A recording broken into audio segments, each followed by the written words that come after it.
So like I'm trying to get this video started. I was waiting until like a certain point to do this video, but then I was just like, when I post this video it's going to be long, like closer to my senior year, so I can't be in my pajamas obviously, so I need to find something super trendy to wear. Not my closet yet. Yo, we're down. See, I got my little snazzy trendy outfit. Sorry, I did not feel like putting on an outfit for this, and I didn't want anyone questioning me about making a video at 9:01 at night. So let's begin. Hey guys, welcome back to this channel.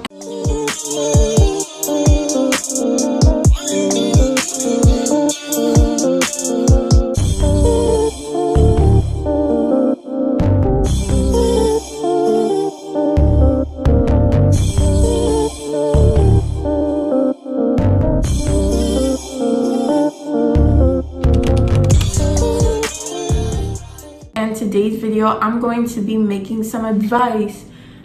No, that's not what I'm doing. I'm going to be giving you advice as a senior.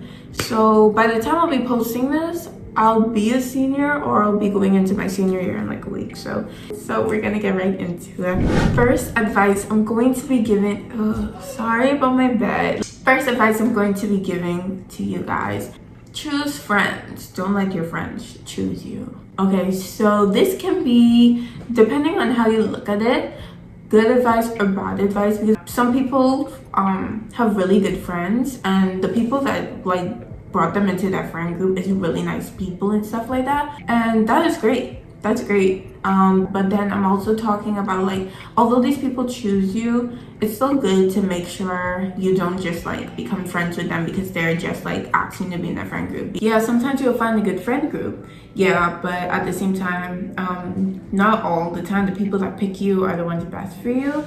They'll probably like you for like little qualities. You may be on the same sports team as them, maybe pretty, because it may be a group where a lot of pretty girls are best friends. You might see that. You're in the same class and they just want a companion for that class, and then maybe y'all will be like talking outside of that class or outside of your sports groups, and you become really close, they form a friend group, and blah blah blah. All these things that people choose you for, sometimes it's not the best. So basically what I'm saying is, don't be the type of person that chooses bad friends for yourself. Like, have a list. Don't be afraid to have a list of qualities that are really good in people or you want in a friend. Next one is find extracurricular activities. Think of after school sports and clubs and stuff, or you could think of just like small things that you do after you do your homework. The reason I think this is very important is because extracurricular activities help me not feel so drained by school. I feel like it's after grade 9 I felt like ridiculously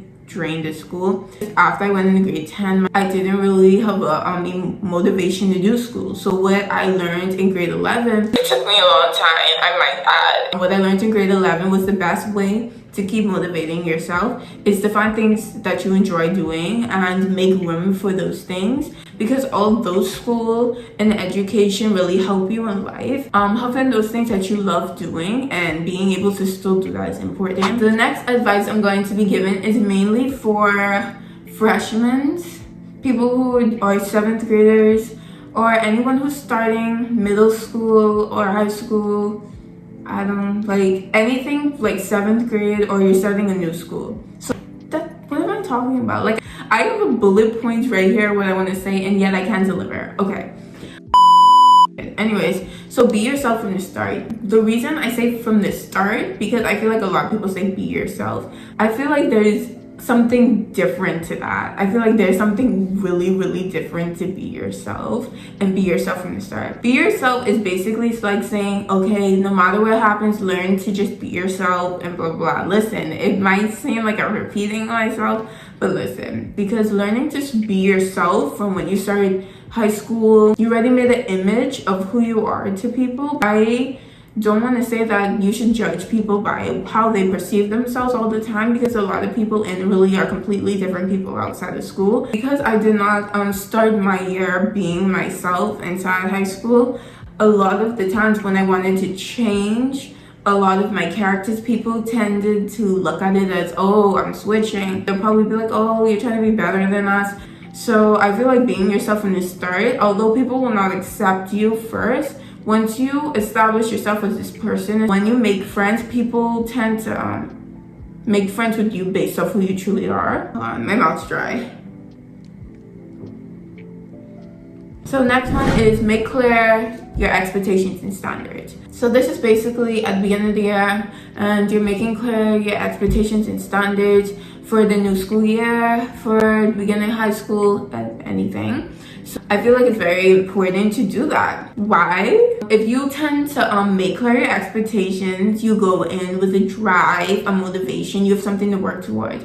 So if you go into the school year and you're like, oh, I'm just trying to pass this grade, pass this class, just pass all my classes, you shouldn't be complaining if you get B's and C's on your report card. Because if you make clear your expectations and stuff like that of what you really want, oh, I want an A in math this year, I don't want to get a C again, or I want to study harder on this, you tend to work hard on it and you focus a lot more.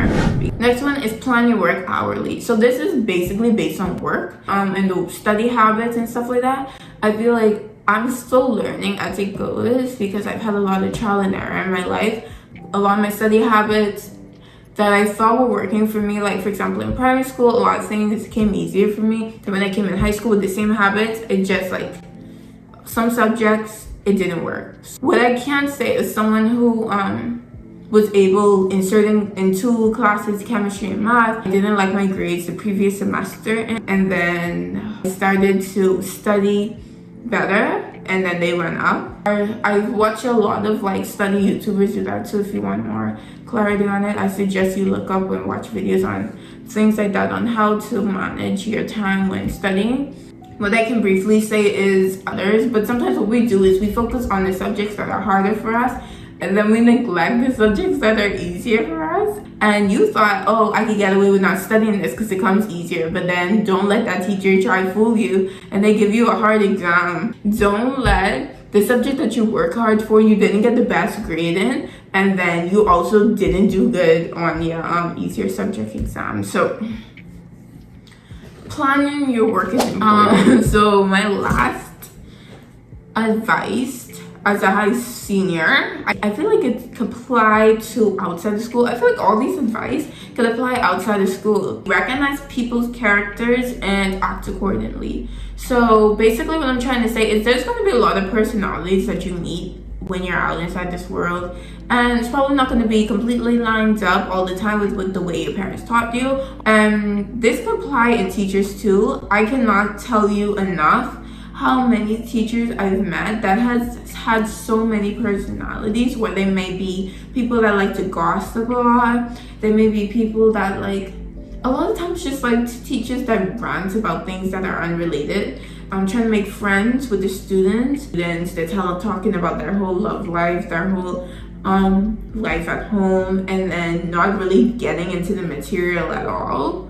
If you see teachers like that, here's advice. So the way you should go about it is don't be disrespectful. I was never the type of person that was very sociable to the point where I would just like casually do anything with my teachers in any kind of way that I would talk to like my close friends or my family and stuff like that. So when I met people that are really into gossip and stuff like that, it just really irked me in a way. And a lot of the time you want to tell them how you feel, you want to tell them how it is, like, listen, you need to teach me my work because my GCSEs are coming up and you're wasting my time. You want to tell them how it is, but you don't want to get in trouble, because a lot of the times some teachers just twist the story. A lot of the time the deans probably sometimes favor the teachers because they'll be like, don't disrespect your elders, blah blah blah blah. So to get around this, what you can do, I could suggest, is you can draw them in a right way by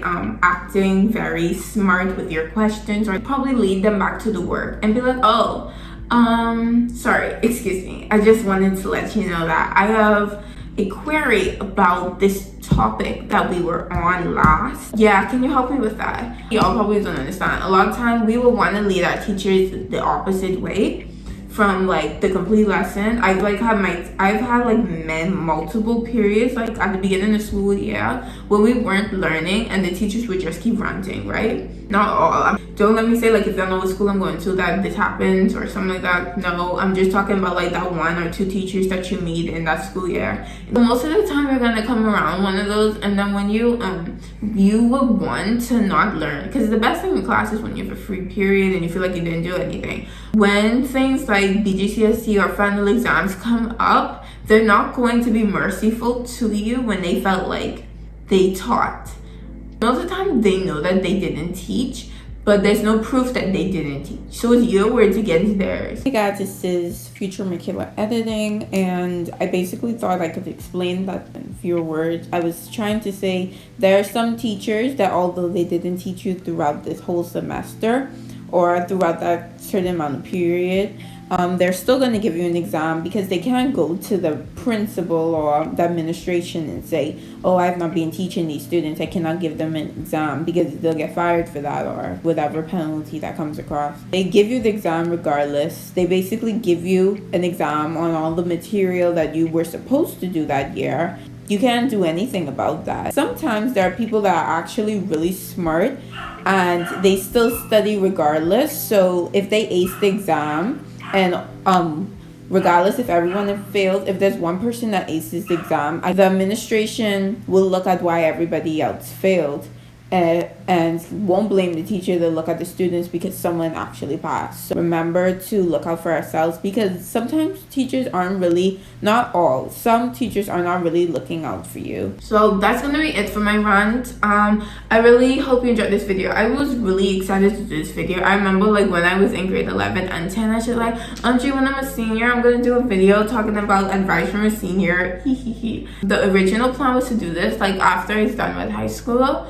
But maybe there'll be something different in high school. After I'm done with high school, maybe I could actually do some little juicy story times and stuff like that. Because I really like videos like this. So I really hope you guys enjoyed the video, and I really hope you had the advice. Also, my song is out or it's coming out, depending on when I post this video. So please go and listen to Jealousy. I am feeling like I should be promoting my songs. So yeah, I'll definitely want to tell you guys new videos are coming out, high school videos, vlogs in high school, graduation video. Like there's so much coming out and you want to know about it. So definitely make sure you subscribe so that you'll be notified and turn on post notifications, you know. So yeah, subscribe. Bye.